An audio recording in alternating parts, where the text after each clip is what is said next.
They're lying. We saw it. And that's how brazen they lie when they know we've seen the truth. That's how they lie when they know we know. Imagine how they lie when there's no evidence to contradict them. And maybe that more than anything explains why Alex Preddy really was a threat. Because he was brandishing a weapon. A handheld, aluminum, 1080p, 60 FPS weapon of mass illumination. Because there is nothing more dangerous to a regime predicated on lies than witnesses who capture the truth. Stand up.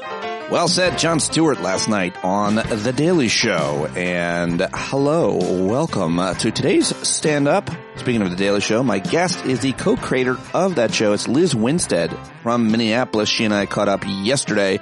Great conversation, as always, with Liz. If you want to jump to it, you can. It starts at 28 minutes. But I've got your headlines, I've got your clips, and I've got me. Yeah, that's it. I've got you. Thanks for listening. Thanks for pressing play today. Thanks for listening to this podcast. I know there are a million of them, and so I'm real happy to have you listening to this one. Happy to have your support. I hope to see you at this Thursday's Hangout. Looking forward to getting together with folks online, virtually, connecting with others in the community as well as in real life in Las Vegas. You can join us at PodJam 3, April 9th through 12th. Join us out in Vegas. Get your tickets now, and I hope to see you there. Well, it's cold. There's snow all over the place, and it is the end of January, beginning of February. Lots to talk about. I think we have to start with the fact that the regime has changed course in Minnesota. The New York Times writes, faced with broad outcry over the killing of a second protester in Minneapolis, Darth tax evader announced yesterday that he was sending his border czar, Tom Homan, to oversee the immigration crackdown in Minnesota. The One-Third Reich Greg Bavino, senior Border Patrol official, has become the face of the administration's aggressive enforcement efforts, is expected to be reassigned out of Minneapolis. Some are saying he's actually going to be forced into retirement. So he is apparently done. People are having all kinds of fun making fun of him. All the memes, bring them on. I love it. The decision, the New York Times writes, to move Bavino came 2 days after he made the substantial claim that Alex Preddy, the man who was shot and killed on Saturday by federal agents, was planning to, quote, massacre law enforcement officers. Some of the federal agents in Minneapolis are expected to begin leaving today. The city's mayor, Jacob Fry, said yesterday afternoon after speaking to the president over the phone. Cassius Clay also backed up his criticism of Minnesota's governor, Tim Walz, a Democrat who he blamed for the killings of 2 U.S. citizens by federal agents. That's right. Grady McAuliffe said yesterday that Walz and he had a very good call and seemed to be on a similar wavelength. Walz's office said the two agreed to discuss the possibility of independent investigations into the killings and look into reducing the number of federal agents deployed to the state. In addition, a judge is weighing Minnesota's request for halting the surge of immigration enforcement, which could be pretty significant. Alex Preddy's relatives said they were heartbroken, very angry. Those close to him said that he has become the victim of a smear campaign, and we'll be learning more and more about this man in the days and weeks to come, and he will be remembered for a very, very long time. Democrats in Congress are vowing to block funding for ICE, even if it leads to a government shutdown. And apparently many former and current ICE and Border Patrol's agents have grown frustrated with the approach from the federal government to immigration enforcement. Shocking. Well, we'll take it. Thank you very much. Also, in other news, U.S. warships are nearing Iran, so maybe that's our next distraction, another violent distraction or potential start of a war. That's right. Officials in the Middle East are preparing for the possibility of a U.S. strike against Iran in the coming days. American warplanes and aircraft carriers approached the Persian Gulf. Some officials are worried that such an attack could trigger a cycle of retaliation, including strikes against the U.S. bases in the region. Iran and regional allies have repeatedly warned they would respond aggressively to a U.S. airstrike. So, that's exciting. That could be next. Large parts of the U.S. still dangerously cold, at least a foot of snow on at least 19 states.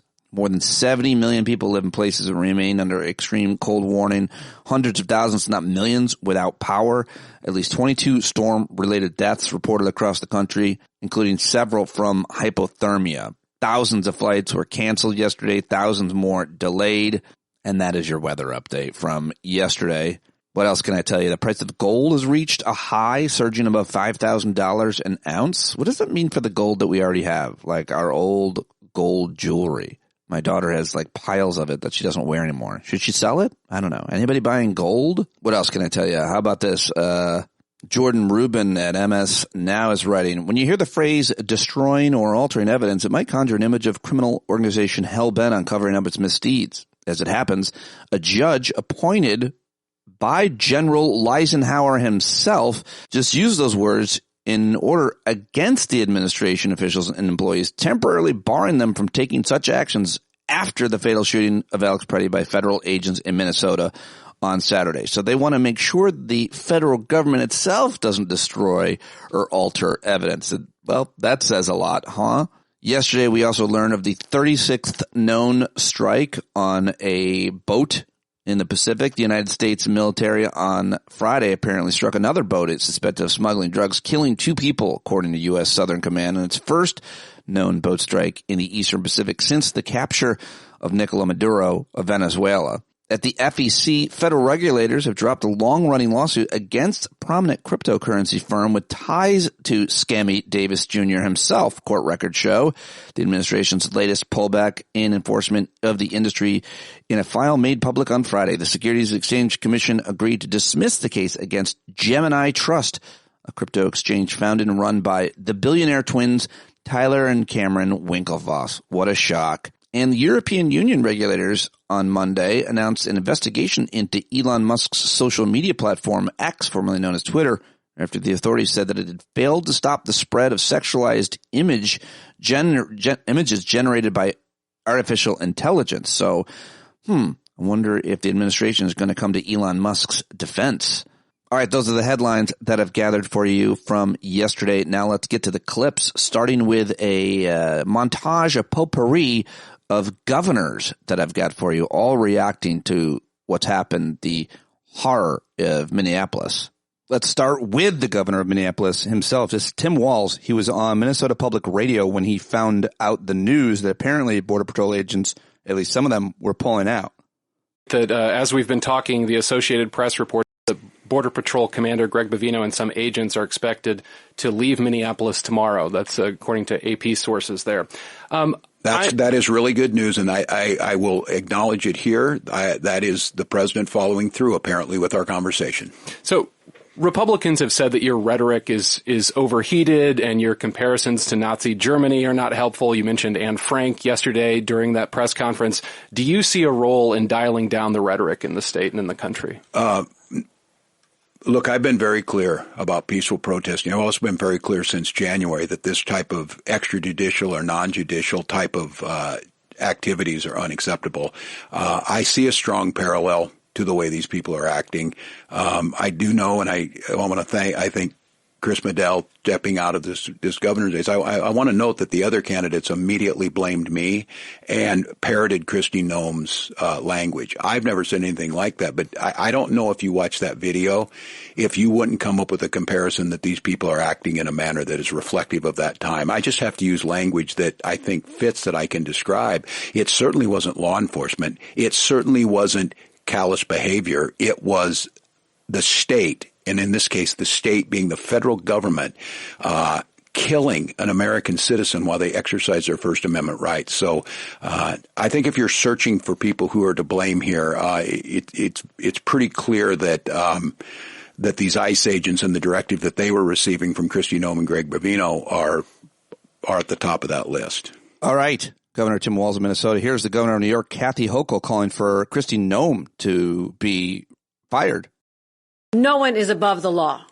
Kristi Noem has forfeited her right to lead, and I'm calling on her to resign, or Donald Trump to do the right thing and just fire her. And if not, she must be removed or impeached. And Gregory Bovino, who has helped lead and defend and escalate these operations, should also be fired. There you go. Wow. All right. Now here's David Jolly. He's a former Republican now running as a Democrat for governor in Florida. And this is a powerful couple minutes for him, the candidate on the campaign trail yesterday in Florida. But I'm going to do something a little differently tonight. I've not commented since the tragedy in Minnesota yesterday. I remained silent. I let the information come in. I let our anger grow. And I want to start tonight by talking about Minnesota. Because in this moment, we must choose the right side of history. We must choose the right side of history. We know what we saw. We know what we saw. An American citizen practicing civil disobedience was disarmed and then shot 10 times in the street, and his body lay lifeless, and he was murdered. He was murdered. Kristi Noem should be removed from office.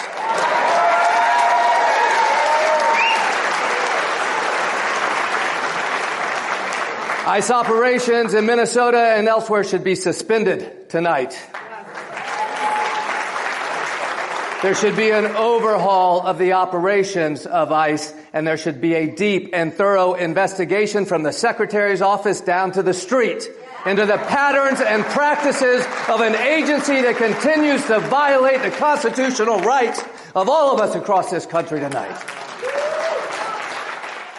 Yeah, that's the kind of energy and anger that Democrats need to show and run on. I think it's fair to say. Here's the governor now of Kentucky, Andy Beshear. Well, the first thing we have to do is demand that they pull these officers out of all of our cities and that they fully retrain every single one of them. They are operating with aggressive tactics that are not appropriate for law enforcement. They are not following our Constitution and giving people their rights. The idea that they have a memo that says they can just barge into someone's house without a real warrant I mean, I guess they missed the day they taught law in law school. It's incredibly concerning. And so what they need to do is a full-on retraining. The way they're going about this, no law enforcement agency in the country would do it, because it not only puts the individual maybe they're trying to apprehend in more danger than they should be in, but it puts everyone else in danger. Think about everyone around each of these operations. It's putting each and every one of our communities in a place where law enforcement is supposed to protect us, and this group is doing the exact opposite. They're putting us in harm's way. Yes, there you go. Andy Beshear of Kentucky. Now let's go to Josh Shapiro, the governor of Pennsylvania. This mission in Minnesota is compromised. It's been directed by Donald Trump and J.D. Vance and Kristi Noem in a way to wreak havoc on a community, in a way that is very clearly violating people's constitutional rights each and every day, and has led to 2 tragic killings in the streets of people who were not a threat, I believe, to law enforcement. Look, I'm the former chief law enforcement officer of this Commonwealth. I've dealt with police-involved shootings, and I've sent police out on missions routinely. I can tell you that the practices that these ICE and CBP agents are engaged in are not proper police tactics, from their masking to the way they are stopping people simply because they have an accident or because of the color of their skin. This is not proper policing. This mission in Minnesota needs to be terminated. Do you support the effort by Democrats in Congress to block the funding of the Department of Homeland Security until these reforms are in place that could lead to a partial government shutdown? You know, I took note of Senator Cortez Mastow's plan. She understands the importance of investing in law enforcement, but by withholding the funds for this mission, I think she makes the exact right point. The challenge here, the problem here, pardon me, George, is the direction that these federal agents are receiving, the direction that's coming all the way from the top, from Trump and Vance and Noem. That is compromised. It needs to be terminated.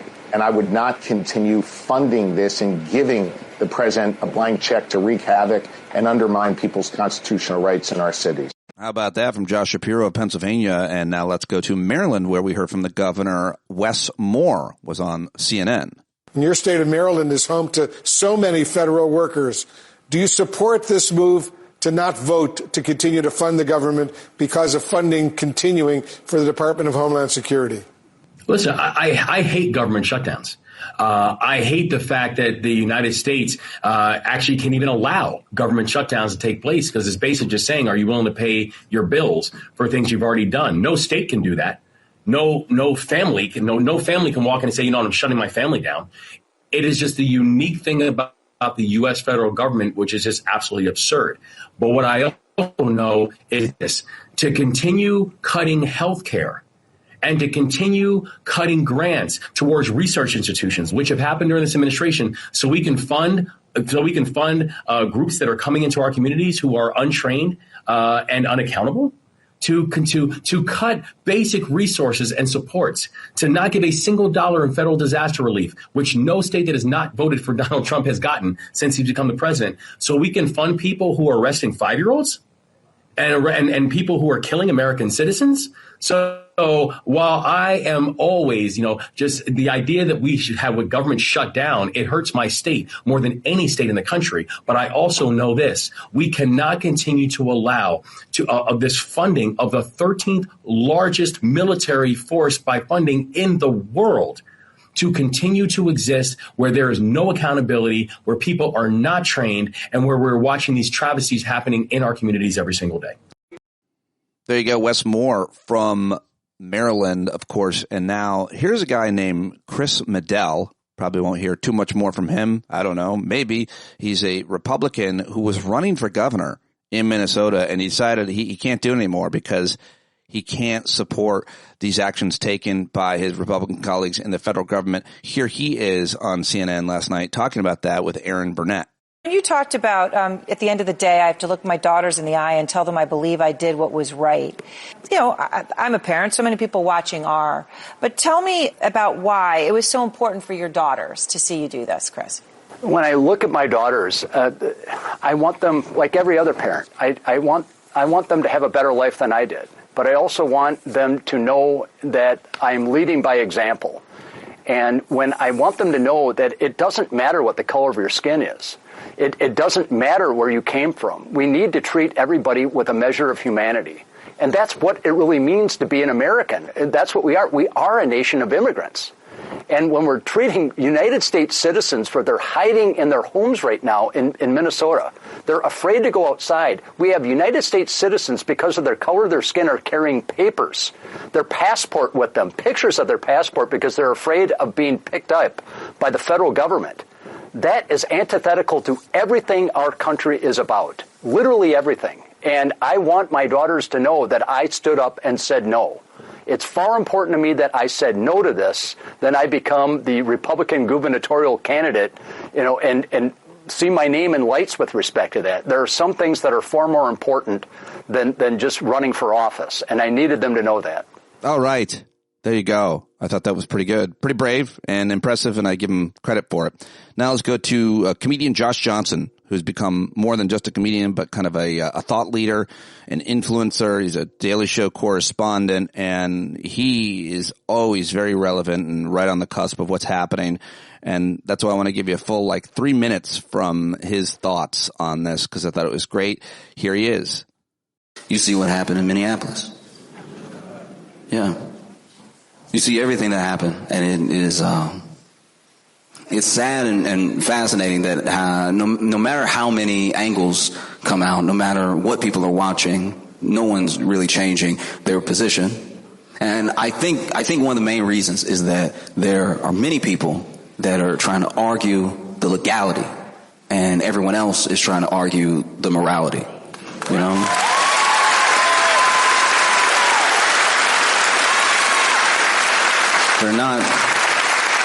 We're not speaking the same language about these things, which is one of the main reasons we're not getting anywhere. And I think that, look, if your entire moral compass is based on what the laws are currently at the time, I think that's a very weak compass, because all of the good that has ever come to this country and to people in general was through change. It was through adjustment. It was through figuring out what met the moment the best, There's to me at least, there's very little good in just saying, well, that is the way it is.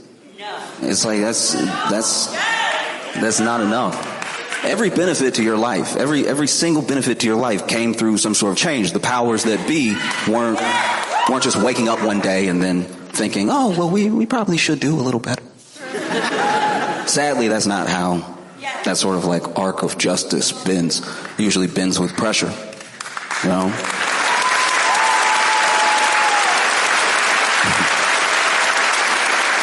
Trust me when I tell you that J.D. Rockefeller or, Carnegie, any of these robber barons, they weren't laid up at night figuring out how to start a union.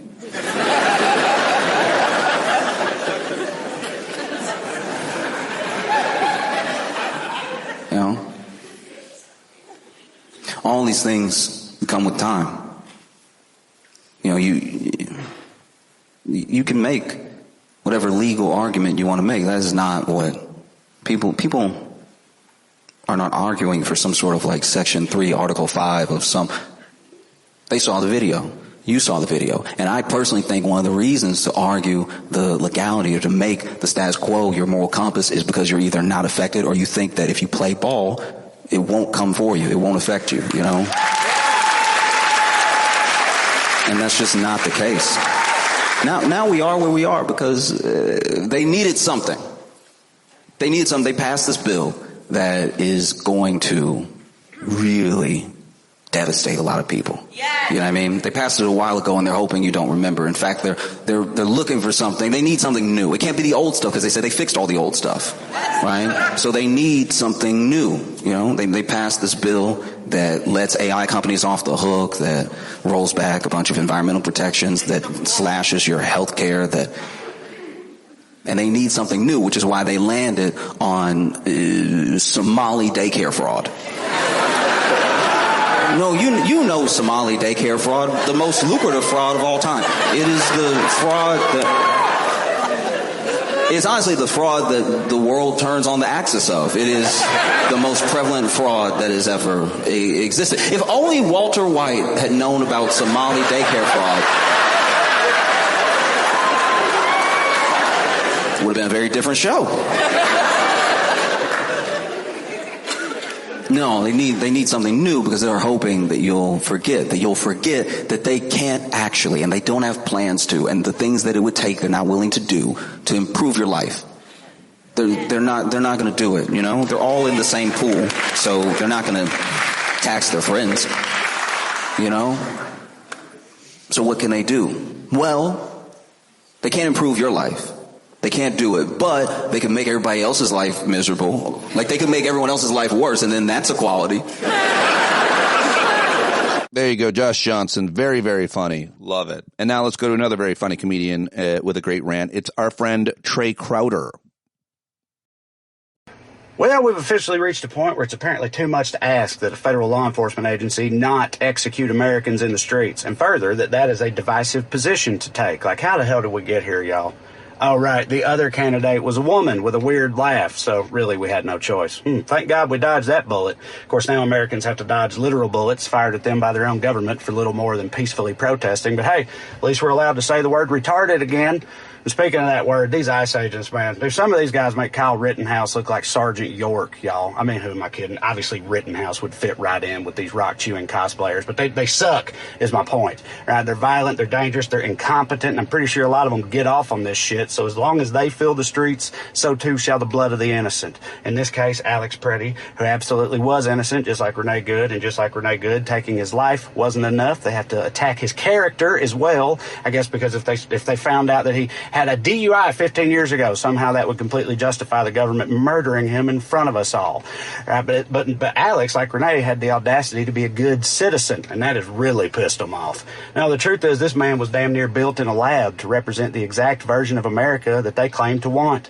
A white male 2A supporter who dedicated his life to supporting the troops and then gave that life defending a woman from agents of a tyrannical government. If the right had any integrity whatsoever, they'd already have his statue commissioned. But integrity's gay. So instead, they call him a domestic terrorist who deserved it. Real patriot shit, guys. Y'all shouldn't be surprised when someone who ICE murders for protesting their tactics turns out to be a good person. Because good people fight evil. The fact that they're good is why they're there in the first place. It really is that simple. But I realize that being simple has no bearing on your capacity to understand it, so I'll be as clear as possible here. These are not paid protesters. They're not Antifa super commandos, professional agitators. Okay, George Soros didn't promise 60,000 unemployed bi-curious Minnesotans. He'd give them all a coupon for a free wheatgrass smoothie if they show up and harass ICE. All right, like it should not need to be explained to you that when regular people see with gangs of masked thugs rampaging through their neighborhoods, inciting violence and harassing school children, they become upset by that and want it to stop. All right, I know it's hard to believe in 2026, but not everything is political. Some things are just right and wrong, good and evil. And when one side is executing ICU nurses in broad daylight and the other side is peacefully demanding they stop that, you should not need to debate which one is which.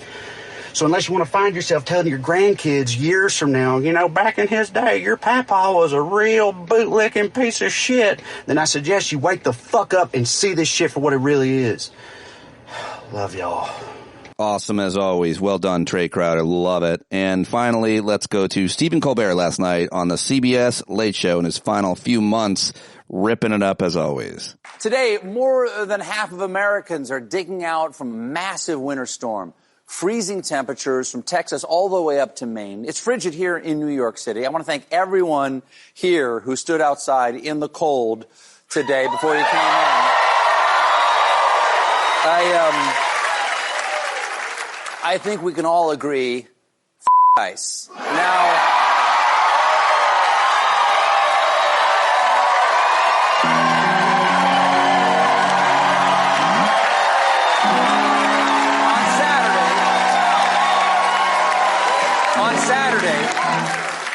only 17 days after Renee Good was shot and killed by an ICE agent, another American citizen was shot and killed by Customs and Border Protection agents. And again, Trump administration officials immediately blamed the victim, calling him a domestic terrorist. But videos appear to contradict federal accounts of the shooting. That analysis was from the New York Times, and they weren't alone.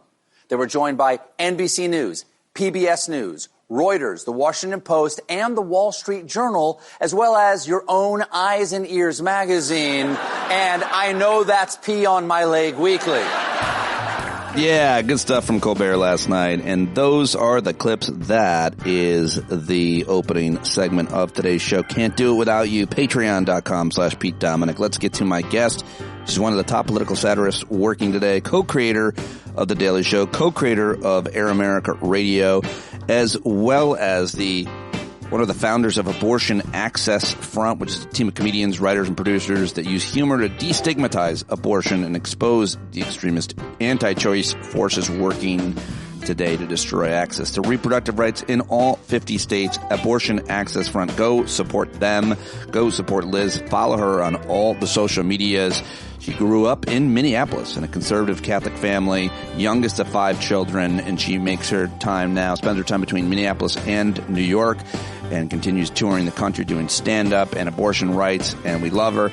Old friend of mine, always a great person to talk to about anything, anytime, but especially when we're talking about her hometown of Minneapolis, where she was when we talked yesterday. You can watch this interview on YouTube at Stand Up with Pete. Let's do it right now with the great, the legend, Lizz Winstead. Oh, there she is. We're live on the internet. We just popped on the internet. I popped on the internet with the great, the one, the only, Minneapolis' own, Lizz Winstead. It's true. Writer, activist. I'm going to stream to my people too. So let's vamp for a minute. Tell me what you had for lunch. I'm just I don't have to vamp about the mundane. No, I'm going to tell, in case people may not be familiar with your outstanding career. What a career in entertainment, comedy, and activism. The lives she's touched and changed, the accomplishments she's had, the body of work is unparalleled. Co-creator of The Daily Show is probably what she's best known for, but her activism is why I like her best. And we've been friends for a long time, love her, and we're here today to announce that we are betrothed. We got married. And I'm pretty excited about it. We can't be married because you're my little brother. So if you're going to try to spread some kind of weird ass rumor with me, right. I'm here for it. Also, I'm trying to stream to mine, and it's just I got to put some key in. I'm not doing a key. I'm trying to get rid of this. And I'm super not enjoying trying to get rid of it because she's trying to stream live while I'm streaming live on separate platforms. I just want this thing to go away because I can't see her face. No, don't worry about my face. No one wants to see it. It's fine. Oh, she's gone, and she hung up on me. Lizz Winstead is gone. She'll be back in just a second. I wanted to talk to Liz because she, of course, is in Minneapolis, and she's a native daughter of Minneapolis, and she's been there throughout much of the troubles. That doesn't do it justice. Much of the violence in Minneapolis. Benny says, best interview ever. Thank you. I just got an award for the best interview ever for having technical issues and then just having the person disappear. Thank you. Another one. Anyway, I wanted to talk with Liz, obviously, and this whole week I'm doing my best to talk with folks out in Minneapolis who are getting busy, getting into good trouble, putting their bodies in between ICE, the federal agents, and immigrants and immigrant communities. And so I thought Liz has been doing that and knows a lot of people who are doing that. And she knows how to work computers, and so she's returned.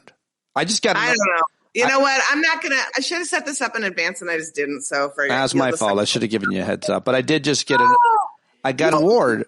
I just got an award for best interview with Liz ever. Oh, because it went off the air? It's just because you just disappeared. Yeah. Just hung up on me. I think that the fun-sized Nazi probably cut me off. Fun-sized Nazi's on his way out. Have you seen the latest news? What happened? Fun-sized Nazi's on his way out? The latest news seems to be the tide has turned and that the people of Minnesota have won this battle for a moment. And this is my interpretation. But he sent Tom Homan in.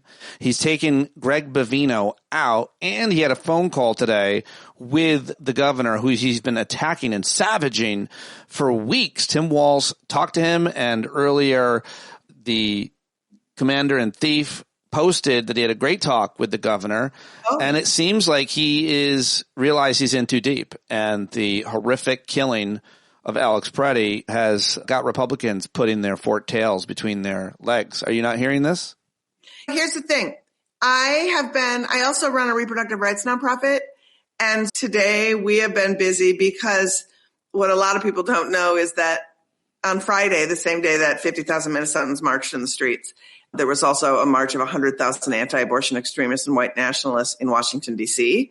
on the same day. And so I was in full-on podcast prep mode to talk to people about, like, how do we stay vigilant about all of the other massive oppressive things that are happening at the same time.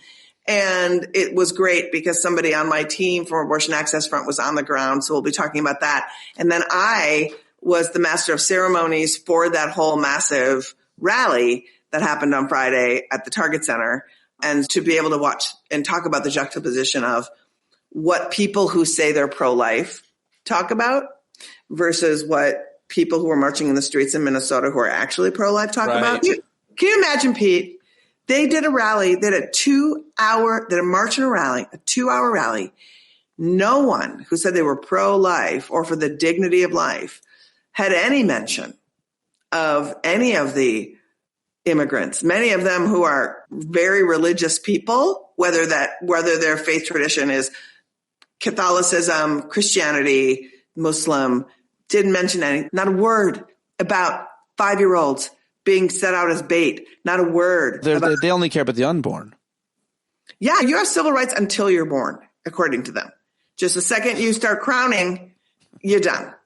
You're done, people. You can be confiscated. Oh, man. I had no idea that's going on. I'm glad everything gets buried when we have these situations like we've seen in Minneapolis. Just my entire feed was everything coming out of Minneapolis and still is for 3-4 days. And so you tend to think that's the only thing that's happening. But of course it's not. So I'm glad that you mentioned that. I'm glad that you were doing that and that you were focused on what you do best. But you're also I just recommend, like, we're going to talk about what's going on in Minnesota now, but like literally listen to I have a podcast called Feminist Buzzkills. Have a listen to it. We're dropping it Friday so you can really get a gauge of the new playbook from Heritage Foundation that centers around reproductive health care and literally women's rights, how to keep us back in the home. We shouldn't be working, figuring out how to repeal the 19th Amendment and have it be one family, one vote. Like, it's really intense. It's a good little thing to listen to, but let's talk about, I am in Minnesota right now. That is Minnesota. Give a wave. Very important point. Hey, Minnesota, very important point, though, about women's suffrage is at stake. There's a mainstream thread now of the conservative MAGA movement, Christian nationalist movement, led by, I believe, a guy named Doug Wilson, who I believe the Secretary of Defense or War DUI hire, Pete Hegseth, is a member of that church. And He's a spiritual advisor, yes. Yeah, they believe that women should not vote, or there should just be one vote in a household, and it should be done by the man. It's crazy stuff. People should dig into it. Doug Wilson's famous quote of 2025 when asked what the role of women is in society. And he said, and I am quoting, "Women are people that people come out of." Technically, he is right. Yes, that is I'm what we are. with Doug Wilson. I'm with Doug Wilson. Women are people that people come out of. It sounds like a tagline for some weird Rand Corporation kind of thing. Anything you can do to dehumanize is that seems to be the theme. And I always want to just try to be on my toes that I don't start doing that, because I hate so many of these people, but I don't want to become sadistic and take joy in their suffering. Maybe a couple of individuals, but that's so much of who these people are, just dehumanizing, in this case, women, immigrants. They're not human beings. I guess an ICU nurse who takes care of veterans, also not a human with rights, even if you disagree with why he's out there. So let's get into Minneapolis.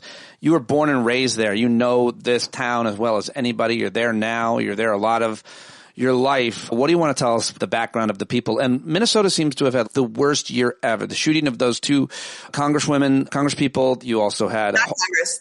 They were in the State House. The State House. Forgive me. You had the horrible church shooting, I believe. You obviously have had ICE rain terror on your town and more. This controversy about scandal with the defrauding the government, whatever, and that being blown way out of proportion. So much attention on Minneapolis. Who did Minneapolis hurt? Who did Minnesota hurt? Donald Trump, apparently. The short answer is this is a state. And no one really, who's never been here, like they never really understood. If you've ever met a Minnesotan, we can't stop flapping our gums about how great it is here.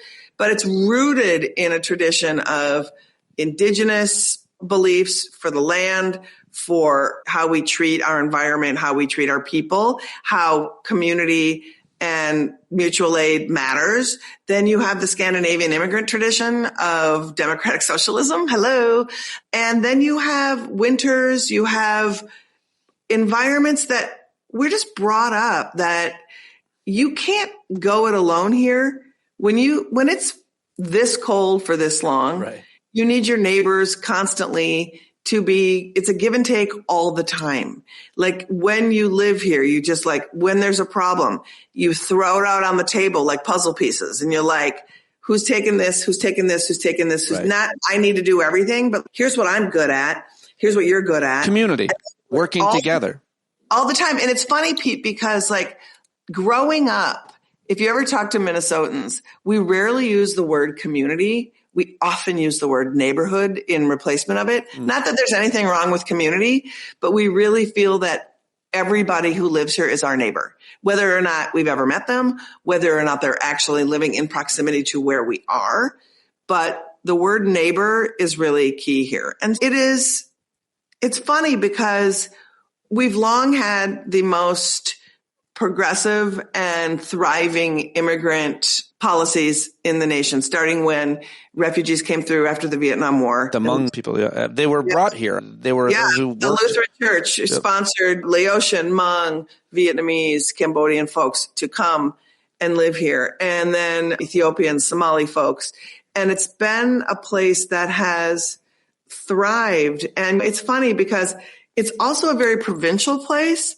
So what's been really interesting to watch is literally if you're like a person who got transferred here to be a regional manager for Best Buy, because that's like one of the corporations that's headquartered here, and you can move here from Toledo, like people, it takes between 12 and 15 years for Minnesotans to even trust you enough to tell you their middle name. We're just like, who are you? What are you doing here? But we're fine. You're here. It's like somebody said, the best way to get to know a Minnesotan is go to kindergarten with them. And it's very true. But as communities expanded here, everything is revolved around food, Pete. We know this, right? So before we had this raging culture growth and expansion. We had food that was light gray. That is what the food was. It was just things that were white. Right. Things that cream of mushroom soup was like America's binder. It was terrible. So enter the Latino community and the Ethiopian community and the Somali community and the Vietnamese community. And all of a sudden, people started taking potatoes and making them better. And if you can take a potato in this country and make it better, we will ride at dawn for you. Forget about it. And it's really been this, the diaspora has come here and settled and expanded what we think of as Minnesotans and what we value as Minnesotans. And so to have these Gestapo come in dressed in Carhartt, which in Minnesota is the outerwear of the do-gooder. Right. To start harming our people and our way of life and what we've done. We've worked really hard to preserve. We have 20,000 lakes here. We have a park every mile and a half. There is a park in this city. So what we've fought for, trans folks, all these immigrants, all of this stuff that has made Minnesota great. If you'll remember, it's all the stuff that Trump said was destroying America. Right. So to have Minnesota thrive in the wake of his entire drumbeat has had him solely focused on Minnesota in a way that is next level. And what nobody counted on was, A, why are you sending your jackbooted thugs here from Texas and all these other weak-ass weather states into the place where we thrive the hardest when it's 40 below zero? And we're quiet. I know I'm not really a good example of a Minnesotan because I'm not quiet. But like people are very quiet, but they take that as passive. And it was just like, no, we will stand here all day, all night. We have all the gear for it. And don't try us because we know how good it is. That's why we're out defending it. What are people saying there? That's a great description of Minnesota and their culture in a lot of different ways. But what are people thinking as to why Minneapolis, the Twin Cities, have been targeted? Because there's a lot of pretty obvious kind of conclusions one could draw from Trump found out that about Minneapolis when Tim Walz ran on the ticket with Kamala Harris and he didn't like him. You can talk about that stupid conservative saboteur video guy who made the thing about the daycares and the Somalians that were Ilhan Omar is a black woman and a Muslim, so he hates her. And she's been on his radar for a long time because she is strong and smart and effective. And he hates smart, effective women, much less brown women. And so there's a lot of like conclusions around he lost the state. But what do Minnesotans think?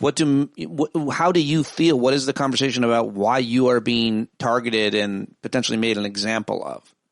I think it goes back to, I touched on it briefly, but it really is, we're a trans haven state.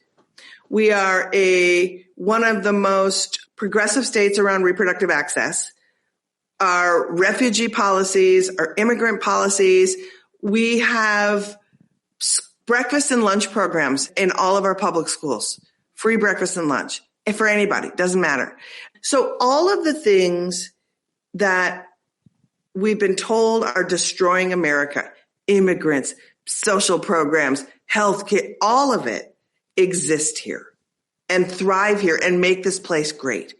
And we've seen it help families. We've seen it help grow. We have it was voted like the number 2 place to live in America. Like corporate, there are so many corporate Target is headquartered here. Best Buy is headquartered here. 3M is headquartered here. Cargill is headquartered here. So there's all these corporate places that are headquartered here that thrive when they're here. So it is literally, it ruins the gaslight for Trump of everything he says is bad for America when implemented.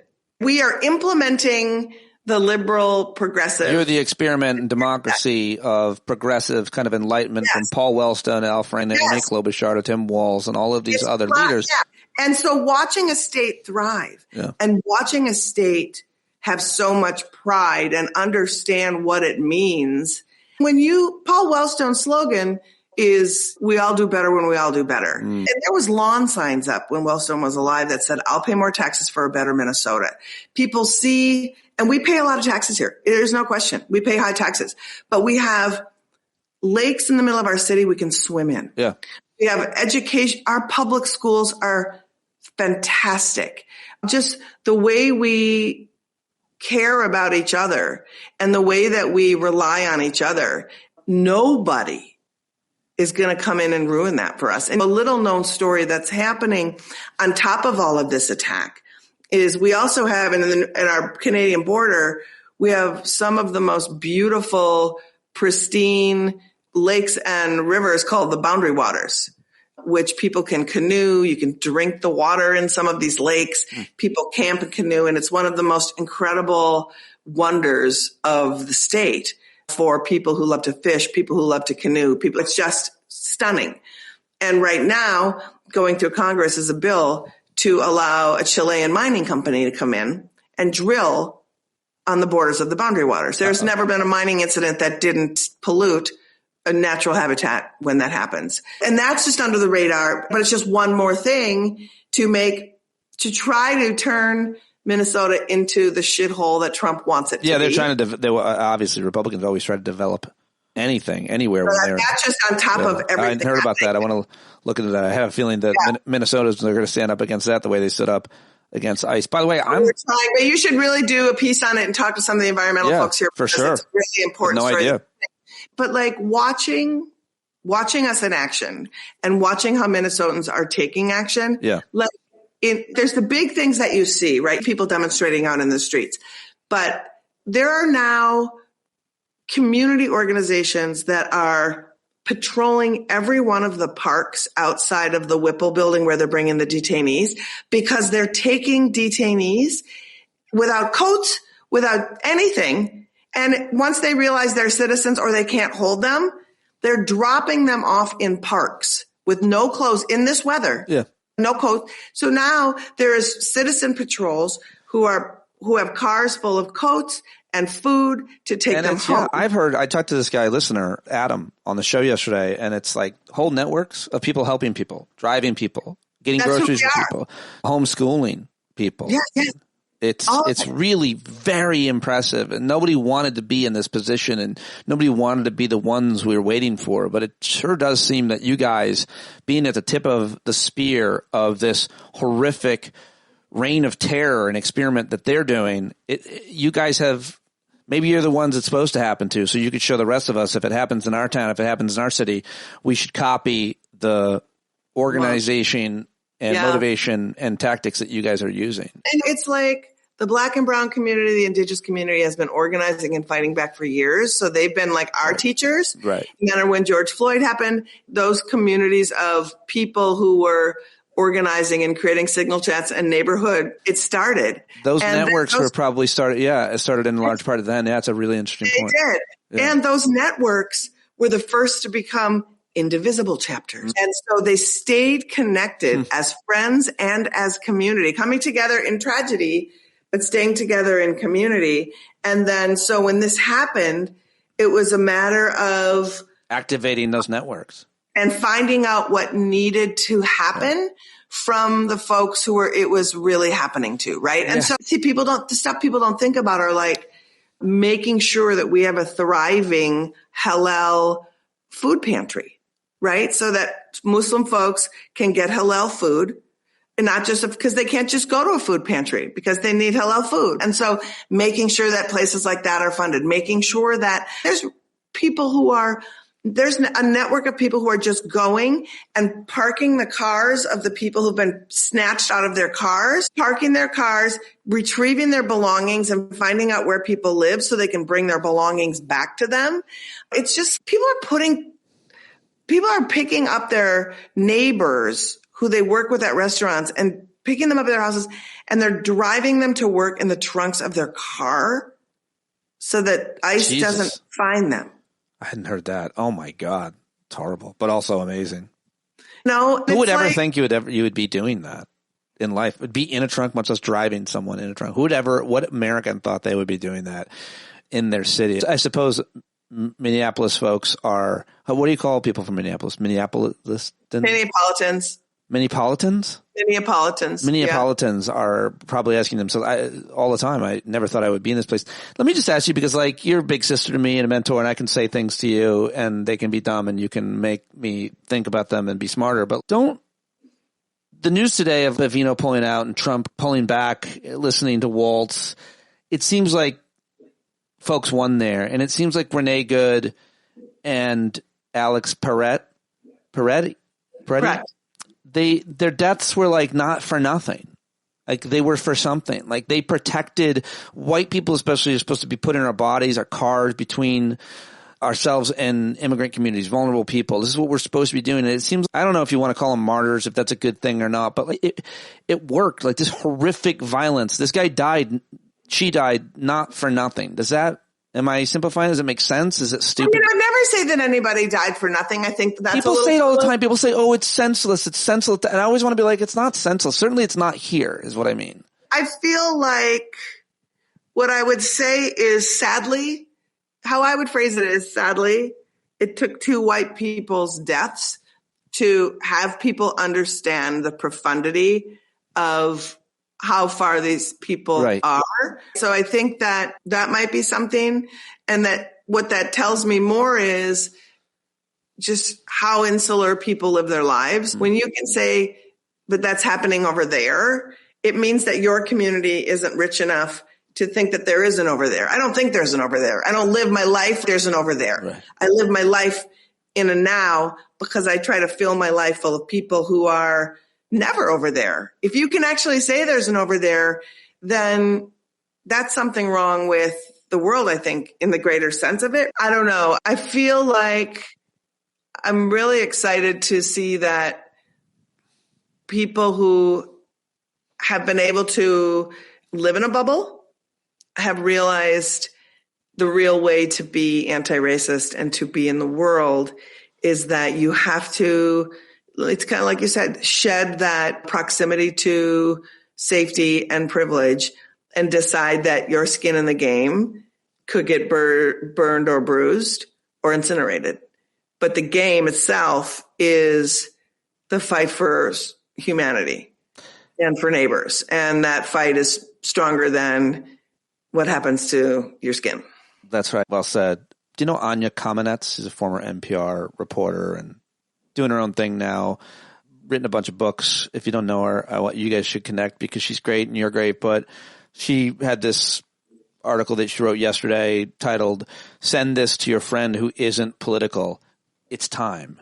It's what you were just saying. Like, this is a crucible moment, an inflection point where those who weren't political, I feel like we're going to have a lot more of those moments. That's going to draw more and more people in. But Renee Good, Alex Perret, and several other things, you can no longer sit on the sidelines. If you're not political, if you're not paying attention, it's time to jump in because this is... Yeah, I'm sorry. I just interrupted. And I think that the thing that's crucial, and it's what we do at my nonprofit Abortion Access Front, is when I started it, I wanted to create opportunities for people to plug in where whatever they felt their capacities were or their skill set or whatever, they could do that.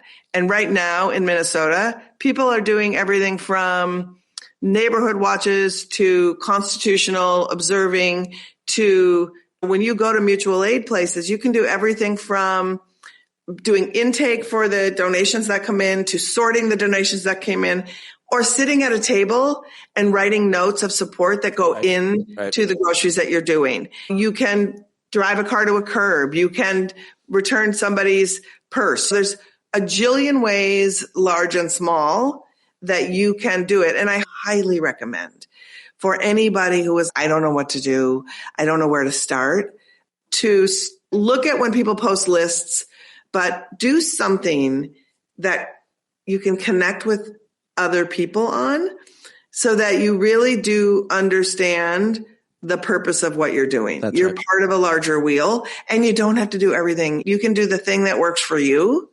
Like I rented a car here because I can't drive my car around because I just had two dear friends who were doing observing with phones from their cars. And I track their plates. And when they went home, they were outside of their house saying, this is a warning.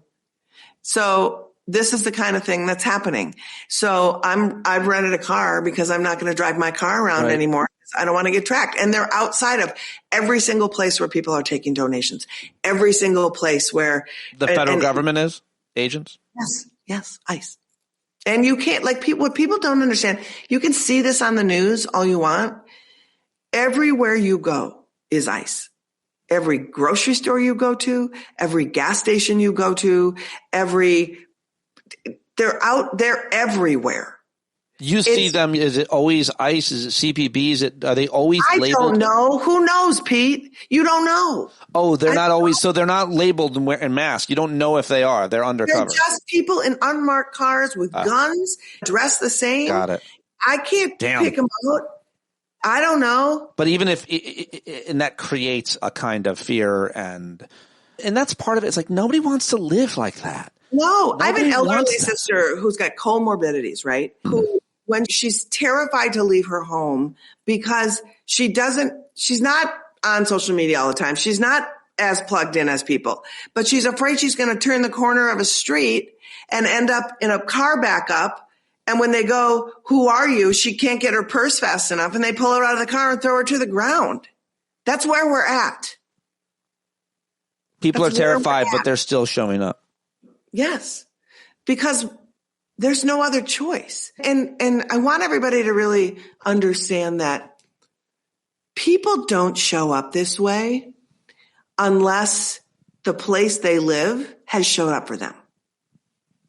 And so understand, historically, Minnesota shows up in a myriad of ways in providing beauty and nature and schools and resources.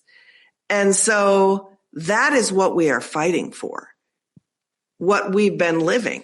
Let me just ask you, there's so many general questions I could talk with you about just in terms of activism and politics in general, but I just want to ask you because you've been literally on the front lines of protests and arguably on one of the most controversial issues, women's reproductive rights. So you've been threatened everywhere you've gone and everywhere you've shown up and everywhere you've appeared on every television show and everywhere else. And so you're no stranger to these types of threats and the danger that your work brings.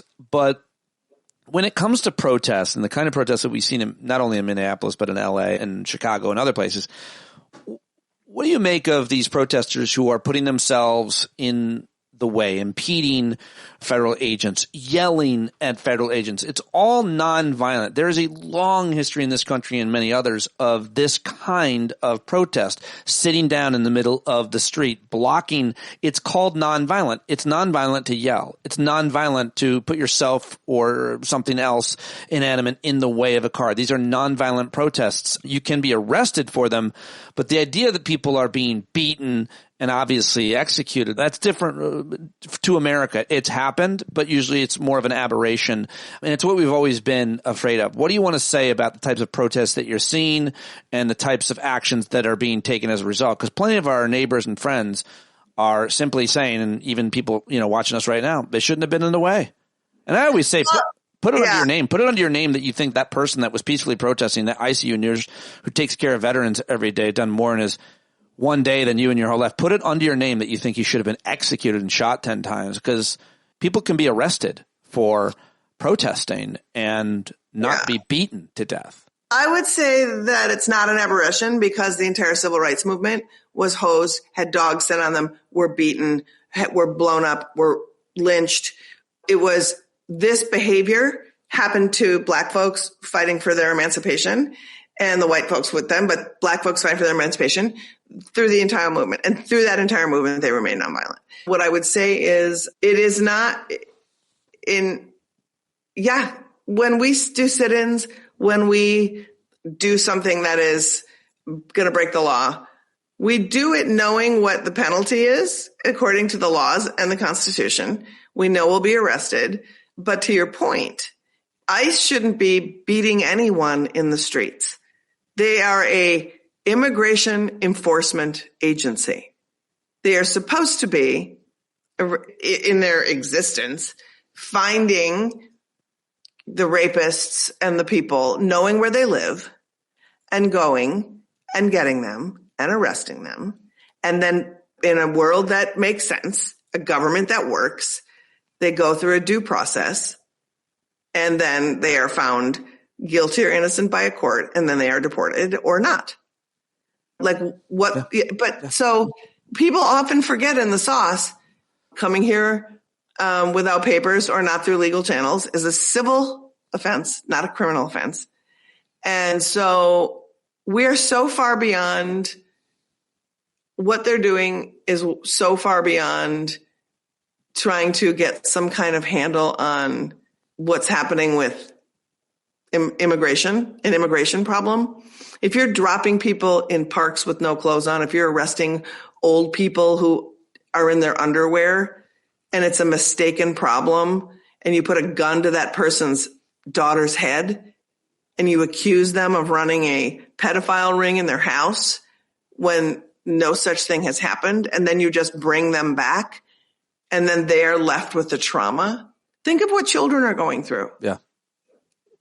So it's the expectation of a system that will work for you is something that is quite privileged. And so I think I think the bigger point is we are realizing how flawed a system is. And when people don't want it to work for you, they will make it not work for you. That's right. Finally, before I let you go, what, if anything, would you like to see more from, whether it be your electeds there, or are you happy with the leadership of the mayor and the governor and others in Minnesota? I think we just need to fight very hard to abolish this rotten to the core environment. I think that I would like to see ICE not funded. I would like to see the DHS not funded. I would like to see Bongino and Pam Bondi and Christine Nome and Kash Patel and Tom Homan and every single person who works for this thuggery prosecuted. I would like to see Democrats stand up and do everything in their can. And more importantly, I would like to see Republicans actually decide that the rule of law actually matters. And if you can continue to watch what's happening in Minnesota and what's happening to these people, and if you are getting your panties in such a twist to make it okay, you are mentally defective. You are mentally defective. Fully agree. As always, I really appreciate you joining me today on short notice, Liz. I've been thinking about you for weeks. I've been seeing your posting. I've been wanting to reach out to you. I really appreciate you doing this with me today. Keep up the great work. Thanks for having me. Thanks. I'm just here doing and being a citizen like everybody else here, but I think it's really valuable to talk to people who have really strong lived experience here historically and in the now, because I think it's a perspective that we should be hearing all the time. And like I said, the rest of us have a lot to learn from the tactics, techniques, and triumphs. We're just great here. Sorry. You are. We're great. Look, one of the greatest. I haven't spent a lot of time in Minnesota or Minneapolis. I've been there a few times, but one of the greatest comedy clubs in the country is Acme Comedy Club in Minneapolis. Yeah. I don't know if it's still legendary, but it used to be back in the day, man. Yeah, I think it still is. Tuesday nights with their Friday night energy. I remember that. It's just unbelievable. Mm-hmm. Liz, you're the best. Thank you very much for joining me. Thanks everybody for watching live. Bye, Send everyone. me love to Minnesota. We need it. Bye, everybody. There you go. Lizz Winstead, everybody. Abortion Access Front. Go support her and her work, and thank her for joining me on all the social medias. Always great when she joins. Love it. Hope you did too. And you can watch that on YouTube if you want. Go subscribe at Stand Up With Pete to YouTube and Substack. That's all I've got for you today. Headed back up to Syracuse, I think, after this, if the weather holds, to see Mom and Dad, help out, and be there for a few days. And hopefully I'll see you there on Thursday night to hang out. Looking forward to that. Patreon.com/Pete Dominic. John Carroll writes and performs all of the music for the show. Go support him, johncarroll.org, and all the rest of our amazing people who create amazing things. Links in every day's show notes. Be the change you want to see in the world, and I will talk to you tomorrow. That's the time you gotta finally get up on your knees. When you can't see the forest for the burning trees, you got to stand up. Hey, you've been sitting so long, you got the creaky knees, you got to stand up. Stand up. I think you're driving wheels with leaking grease. Boy, you better stand up. Stand up. Well, there's a whole lot more gotta keep right on ignoring us if we keep sitting tight. You got to open up the window to let in some light. You gotta stand up. That's right. You got to rise up. You got to stand up. You gotta stare the devil straight in the eye. We got to let him know it's his turn to go. See it clear when all you hear is a lie.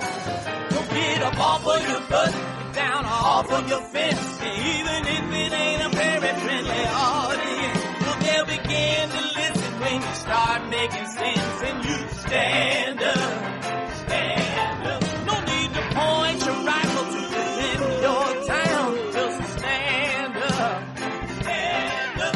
You know they can't deny you what you're laying down. Boy, you better stand up, stand up.